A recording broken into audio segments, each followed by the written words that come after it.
से पहले कुर्बानी वाले बयान पर माहौल गर्मा गया है। दरअसल बंगाल में विधायक हुमायूं कबीर ने गौकशी पर जो बयान दिया वो बंगाल की नई सरकार के लिए सीधे सीधे चैलेंज से कम नहीं है।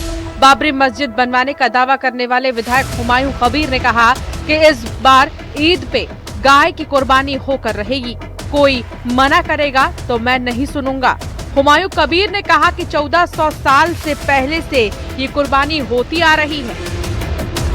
कोई मुसलमान को गाय खाने के मना करे तो गवर्नमेंट ऑफ वेस्ट बंगाल का जियो करके वो मना कर दीजिए, लेकिन कुर्बानी तो होगा ही। कुर्बानी कोई मना करेगा वो भी नहीं सुनेगा।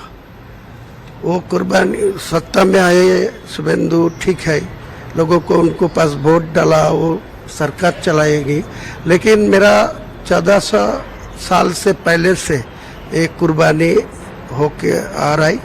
अगले दिन जितना दिन दुनिया रहेगी ये कुर्बानी होगी। गाय की भी कुर्बानी होगी, बकरी भी कुर्बानी होगी, ऊँट भी होगी, दुम्बा भी होगी। सारे पशु जो है वो कुर्बानी का जायज है। बंगाल में गौकशी को लेकर सख्त नियम बन गए हैं, लेकिन बकरीद से पहले गौकशी को लेकर नया सियासी संग्राम छिड़ चुका है। बंगाल सरकार में मंत्री अग्निमित्रा पॉल ने कहा कि पशु हत्या से पहले सर्टिफिकेट देना होगा।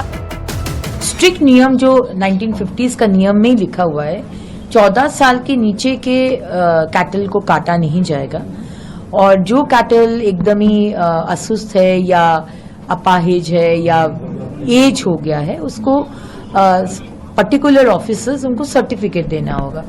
तो सर्टिफिकेट अगर आप लोग दिखा सकते हैं तो इसमें तो कोई प्रॉब्लम नहीं है, लेकिन 1950s का जो आइन हमारे राज्य में है वो दूसरे राज्य में नहीं है।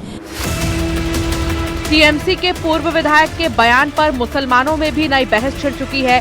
बाबरी मस्जिद राम जन्मभूमि मामले के पूर्व याचिकाकर्ता इकबाल अंसारी ने सरकार से गाय को राष्ट्रीय पशु घोषित करने की मांग की है।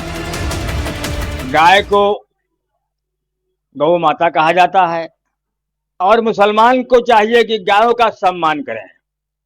सरकार को चाहिए कि राष्ट्रीय पशु घोषित करे। जो है हमारा पड़ोसी हिंदू है वो जो है गाय को गाय माता जो है कहता है, तो उनको खुद भी चाहिए गाय माता जो है, गाय को गाय माता कहने में कोई हर्जा नहीं है। गाय माँ है तो रहेगी, माँ रहेगी। और कुछ सवाल कुर्बानी का है, प्रतिबंधित जानवर है। हिंदू हमारे देश का गाय का सम्मान करता है, तो गाय की कुर्बानी बिल्कुल नहीं होनी चाहिए। उधर फुरफुरा शरीफ के तोहा सिद्दीकी ने कहा कि गौ हत्या नहीं करना है, हमने मान लिया है कि हम लोग गाय नहीं खाएंगे। गाय नहीं खाएगा, नहीं खाएगा, हम लोग मर जाएगा। हम तो छोड़ दिया है, क्योंकि इंडिया में हर जगह और उन राज्य देखिए और गाय मनुष्य चलते हैं। तो क्या है, वहाँ चलेगा यहाँ नहीं चलेगा, वहाँ चलेगा यहाँ नहीं चलेगा, या आइन तो एक ही होगा इंडिया के लिए। हुमायूं कबीर के बयान पर सियासी संग्राम छिड़ चुका है, लेकिन सवाल ये है आखिर गाय की कुर्बानी वाला बयान क्यों? क्या ईद से पहले माहौल बिगाड़ने की साजिश रची जा रही है? Bureau report, news 18।